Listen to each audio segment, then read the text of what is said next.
So hello everyone, नमस्कार दोस्तों, स्वागत है आप सभी का एक बार फिर से डेली करंट अफेयर्स की क्लास में। और आज है साथियों आपकी 16 जनवरी। लेकिन आज की क्लास के अंदर हम 2 दिन के करंट अफेयर्स को कवर करने वाले हैं, 15 और 16 जनवरी के। क्योंकि कल आपकी करंट अफेयर्स की क्लास नहीं आई थी, तो आज की क्लास के अंदर हम 2 दिन के करंट अफेयर्स को डिस्कस करेंगे। तो चलिए सबसे पहले हम लोग लास्ट क्लास के क्वेश्चनों को रिवीजन कर लेते हैं, जो कि हम लोगों ने 14 जनवरी को पढ़े थे। उसके बाद हम लोग आज के क्वेश्चनों को कवर करेंगे। लास्ट क्लास में हमने पढ़ा था कि निम्नलिखित में से किस देश में अभी आपातकाल की घोषणा की गई है। तो ये की गई थी साथियों पापुआ न्यू गिनी के अंदर। और ये आपातकाल की घोषणा क्यों क्यों गई थी? तो दरअसल यहाँ पे साथियों जो पुलिस कर्मचारी हैं और अन्य कर्मचारी, इनके वेतन में कटौती कर दी गई थी, जिस कारण यहाँ पर दंगे भड़क गए थे। और दंगे भड़कने के कारण यहाँ पर 16 लोगों की मृत्यु हो गई थी, जिस कारण जो पापुआ न्यू गिनी के प्रधानमंत्री हैं, इन्होंने यहाँ पर आपातकाल की घोषणा कर दी थी। अभी 13 जनवरी को डॉक्टर जो प्रभा अत्रे हैं, इनका 92 वर्ष की आयु में निधन हो गया है। इनका संबंध किस क्षेत्र से था? तो ये थे साथियों एक हिंदुस्तानी शास्त्रीय गायक। और ये नाम मैंने आपको बोला भी था कि काफी ज्यादा इंपॉर्टेंट है, क्योंकि इनको तीनों पद्म पुरस्कार से सम्मानित किया जा चुका है। 1990 में दिया गया था इनको पद्मश्री पुरस्कार, 2002 में दिया गया था इनको पद्म भूषण पुरस्कार, जबकि 2022 में इनको पद्म विभूषण पुरस्कार से सम्मानित किया जा चुका है। भारत और किस देश के तटरक्षकों ने अभी एक सहयोग काइजन नामक अभ्यास आयोजित किया है? तो ये हर साल आयोजित किया जाता है भारतीय तटरक्षक और जापानी तटरक्षकों के बीच में। रिजर्व बैंक ऑफ इंडिया के डिप्टी गवर्नर के रूप में फिर से किसे नियुक्त किया गया था? तो ये किया गया था साथियों माइकल डी पत्रा को। दरअसल साथियों जो रिजर्व बैंक ऑफ इंडिया है, इसमें 4 डिप्टी गवर्नर होते हैं और एक होते हैं गवर्नर। गवर्नर तो आप लोग सभी जानते हैं, ये 25वें नंबर के शक्तिकांत दास। जबकि अन्य 3 और कौन है डिप्टी गवर्नर?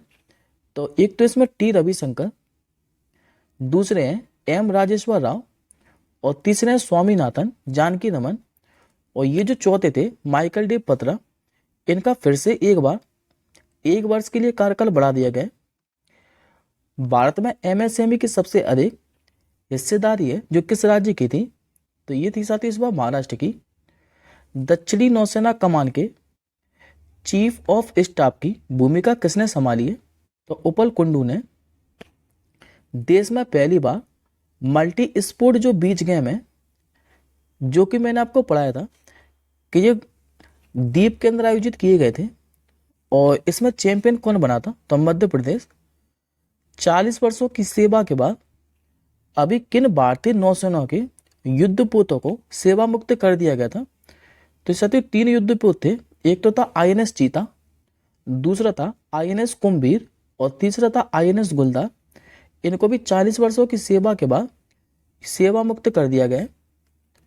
हाल ही में लाई चिंग ते, इनको किस देश का नया राष्ट्रपति चुना गया है? तो ये बने साथियों ताइवान के, और ये चीन विरोधी हैं। 14 जनवरी 2030 को किस नंबर का इस बार आर्म फोर्स, 14 जनवरी 2024 करना चाहती हूँ इसको, इस बार किस नंबर का आर्म फोर्स वेटरन डे मनाया गया है? तो 2024 में मनाया गया इस बार 8वें नंबर का। और जो WHO है यानी कि वर्ल्ड हेल्थ ऑर्गेनाइजेशन, बोर्ड में देश के प्रतिनिधि के रूप में किसे नामित किया है? तो ये नाम भी इंपॉर्टेंट है, क्योंकि एक भारतीय अमेरिकी है ये। इनका नाम है विवेक मूर्ति। अब आज का पहला क्वेश्चन देखिए। अभी 15 जनवरी 2024 को 76वां जो सेना दिवस समारोह है, यह कहां पर आयोजित किया जाएगा? तो ये साथी जो 76वें नंबर का सेना दिवस समारोह है, ये दूसरी बार दिल्ली के बाहर आयोजित किया जा रहा है। और कहां पर? तो उत्तर प्रदेश के लखनऊ के अंदर। आंसर हो जाएगा आपको ऑप्शन नंबर सी। देखिए साथियों जो लेफ्टिनेंट जनरल थे KM करियप्पा साहब, इन्होंने 15 जनवरी 1949 को भारतीय सेना के पहले कमांडर इन चीफ के रूप में पदभार संभाला था। और इन्होंने किससे पदभार संभाला था? तो जो फ्रांसीसी बूचर थे, जो कि भारत के आखिरी ब्रिटिश कमांडर इन चीफ थे, इनसे इन्होंने पदभार संभाला था। और सैनिकों के बलिदान को याद करने के लिए हर साल 15 जनवरी को भारतीय सेना दिवस भी मनाया जाता है। इस साल वो 76वें नंबर का जो सेना दिवस समारोह है, ये उत्तर प्रदेश के लखनऊ में आयोजित किया जा रहा है। जबकि साथियों पिछली बार कहाँ किया गया था, तो कर्नाटक के बेंगलुरु के अंदर, और ये दूसरी बार है जबकि ये दिल्ली के बाहर आयोजित किया रहा है। अब आज का अगला क्वेश्चन देखिए, निम्नलिखित में से कौन सी राज्य सरकार एक वन्यजीव बचाव और पुनर्वास केंद्र स्थापित करेगी? तो ये करने वाली से तो तमिलनाडु राज्य सरकार। आंसर होगा आपका ऑप्शन नंबर बी। अभी जंगली जानवरों के लिए बचाव और उपचार के लिए पुनर्वास जो केंद्र है, ये तमिलनाडु का कोयम्बटूर में सिरुमुगई के पास एक पैथी पुट्टई है, यहाँ पर बनेगा। और ये कितने हेक्टेयर में बनने वाला है, तो 53 हेक्टेयर क्षेत्र में। इस परियोजना के लिए जो लागत आने वाली है, ये 19.5 करोड़ रुपए राशि स्वीकृत की गई है। बात करें तमिलनाडु के बारे में, तो मुख्यमंत्री रह जाके M.K. स्टालिन, राज्यपाल है आनंद रवि, और राजधानी क्या है, तो ये साथियों आपकी चेन्नई। अगला प्रश्न देखिए, दूसरा जो अंतर्राष्ट्रीय आयुष सम्मेलन और प्रदर्शनी है, इसका आयोजन कहां पर किया गया है? तो ये किया गया साथियों UAE के दुबई शहर के अंदर। सही उत्तर हो जाएगा आपको ऑप्शन नंबर डी। देखिए साथियों, जो दूसरा अंतर्राष्ट्रीय आयुष सम्मेलन है, ये UAE के दुबई के जो वर्ल्ड ट्रेड सेंटर है, यहाँ पर आयोजित किया है। ये आयुष, आयुर्वेद, योग, यूनानी सिद्ध और होम्योपैथी चिकित्सा पद्धति को विश्वसनीय स्वास्थ्य प्रणाली के रूप में प्रस्तुत करेगा। इसका जो आयोजन है, ये विज्ञान भारत मंच और ये जो आयुष मंत्रालय है, इसके द्वारा किया जाएगा। इस सम्मेलन में साथियों भारत, मध्य पूर्व, अफ्रीका, यूरोप, ऑस्ट्रेलिया और अमेरिका से क्या है कि 1500 से अधिक विशेषज्ञ भाग लेने वाले हैं। और यदि आपसे पूछे कि पहला जो अंतर्राष्ट्रीय आयुष सम्मेलन है, ये कहाँ पर आयोजित किया गया था, तो गुजरात के गांधीनगर के अंदर 17-18 अगस्त 2023 को। और किसके द्वारा, तो विश्व स्वास्थ्य संगठन के द्वारा। बात करें UAE के बारे में, तो ये रहा साथियों आपको मैप में UAE की राजधानी क्या है, तो अबू धाबी। करेंसी चलती है यहाँ पर दिरहम। और ये रहा साथियों UAE के सबसे बड़ा शहर दुबई। और अभी हम लोगों ने UAE से एक अभ्यास पढ़ा था कि जो डेजर्ट साइक्लोन अभ्यास है, ये भारत और UAE के बीच में आयोजित किया गया था। कहां पर, तो राजस्थान के थार मरुस्थल के अंदर। और साथ ही जो UAE देश है, इसको पहली बार ऑयल खरीदने के लिए भारत ने रुपए में भुगतान किया था। तो ये क्वेश्चन भी याद रखिएगा। अगला क्वेश्चन देखिए, अभी मलेशिया ओपन जो बैडमिंटन 2024 है, इसका खिताब किसने जीता है? तो दी के साथियों, ये जो मलेशिया ओपन बैडमिंटन 24 है, ये आयोजित कहां पर किया गया था, तो मलेशिया की राजधानी कोलालमपुर के अंदर। और इसका जो खिताब है, ये चीन की बैडमिंटन की नंबर 1 जोड़ी लियांग बेइकिंग और बांग चांग ने जीता है। आंसर होगा आपको ऑप्शन नंबर ए। लेकिन इसमें रनर अप कौन रहे हैं, तो भारत के सात्विक साईराज रैंकी रेड्डी और चिराग शेट्टी। बनने वाला क्वेश्चन है, खाली याद रखिएगा। नेक्स्ट क्वेश्चन देखिए, हाल ही में किस राष्ट्रीय राजमार्ग पर भारत के पहले स्टील स्लैब रोड खंड का उद्घाटन किया है? तो ये किया गया साथियों नेशनल हाईवे 66 पर। तो आंसर हो जाएगा आपको ऑप्शन नंबर सी। देखिए साथियों, जो नेशनल हाईवे 66 है, ये मुंबई और गोवा राष्ट्रीय राजमार्ग है।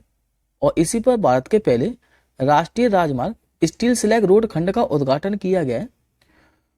और ये साथियों मुंबई गोवा के स्थानीय इंदापुर और पनवेल इसी खंड पर 1 किलोमीटर लंबे 4 लेन स्टील स्लैग रोड खंड का सफलतापूर्वक निर्माण किया है।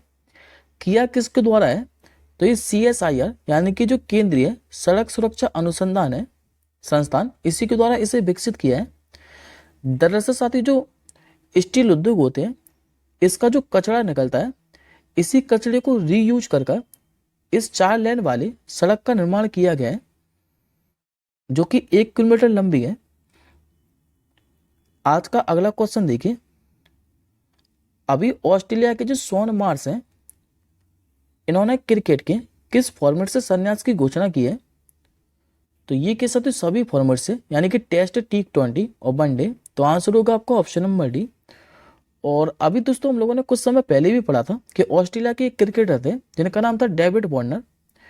इन्होंने भी क्रिकेट के 2 फॉर्मेट से संन्यास की घोषणा की थी। अगला क्वेश्चन देखिए, हाल ही में 15 जनवरी 2024 को अभी जो माघ बिहू महोत्सव है ये किस राज्य में मनाया गया है? तो देखिए साथियों, आज हम लोग दो फेस्टिवल पढ़ने वाले हैं। पहले आप लोग इस फेस्टिवल का आंसर कीजिए। तो ये मनाया जाता है आपको असम के अंदर। आंसर हो जाएगा आपको ऑप्शन नंबर ए। अब इस फेस्टिवल के बारे में थोड़ा ध्यान से समझिएगा, क्योंकि इस फेस्टिवल के बारे में घुमा के पूछ लेता है कि किस महीने में मनाया जाता है। तो देखिए साथियों, जो भोगली बिहू है इसी को माघ बिहू के नाम से जाना जाता है, क्योंकि ये माघ महीने के अंदर मनाया जाता है असम में बड़े उत्साह के साथ। और ये किसानों का एक त्योहार है जो कि फसल कटाई के उपलक्ष्य में मनाया जाता है। ये जनवरी के मध्य माघ महीने में मनाया जाता है, जो कि मैंने आपको बताया। और ये जो त्योहार है ये मुख्य इसका जो आकर्षण है ये भोजन है। ये जो भोगली बिहू है इससे पहले रात को उरुक्का कहा जाता है, जिसका अर्थ क्या होता है तो दावतों की रात। अब बात कर सकते हैं बिहू के बारे में। तो जो बिहू फेस्टिवल है जो कि असम में मनाया जाता है और ये एक साल में 3 बार मनाया जाता है। एक बार तो मनाया जाता है जनवरी महीने के अंदर, दूसरी बार इसे मनाया जाता है बोहाग बिहू के नाम से, और ये मनाया था आपका बैसाख माह के अंदर। अंग्रेजी कैलेंडर के हिसाब से बात करें तो अप्रैल महीने में। और तीसरी बार मनाया था इसे कोंगाली बिहू के नाम से, और इसी को साथ ही कटी बिहू के नाम से भी जानते हैं। ये मनाया था आपका कार्तिक माह में, अंग्रेजी कैलेंडर के हिसाब से अक्टूबर महीने में। अगला फेस्टिवल देखिए। अभी दक्षिण भारत का एक जो प्रमुख त्योहार है जिसका नाम है पोंगल, ये किस माह में मनाया जाता है? तो ये मनाया था सत्र को जनवरी महीने के अंदर ही, यानी कि आंसर हो जाएगा आपको ऑप्शन नंबर ए। देखिए साथियों, दक्षिण भारत में ये जो पर्व है ये मुख्य रूप से तमिलनाडु, आंध्र प्रदेश, कर्नाटक और केरल राज्य में मनाया जाता है। लेकिन यदि आपसे साथियों चारों ऑप्शन दिए हो आंसर में, और अगर आपसे पूछे कि ये जो पोंगल महोत्सव है ये किस राज्य में मनाया जाता है, तो आंसर आप लोग तमिलनाडु कीजिएगा। इस समय क्या है, फसल की कटाई की जाती है और पोंगल के दिन से ही तमिल नववर्ष की भी शुरुआत होती है। पोंगल का जो पर्व है ये 4 दिनों तक मनाया जाता है। इस साल जो पोंगल पर्व की शुरुआत है ये 15 जनवरी को हो रही है और इसका समापन कब होगा तो 18 जनवरी को। पोंगल त्योहार के बारे में बात करें तो इससे साथ ही जो पोंगल त्योहार है इसे 4 नामों से जाना जाता है, क्योंकि 15 जनवरी को इसे बोगी पांडी गई कहा जाता है, 16 जनवरी को थाई पोंगल, 17 जनवरी को मट्टू पोंगल और 18 जनवरी को कन्या पोंगल। तो ये चारों नाम याद रखिएगा।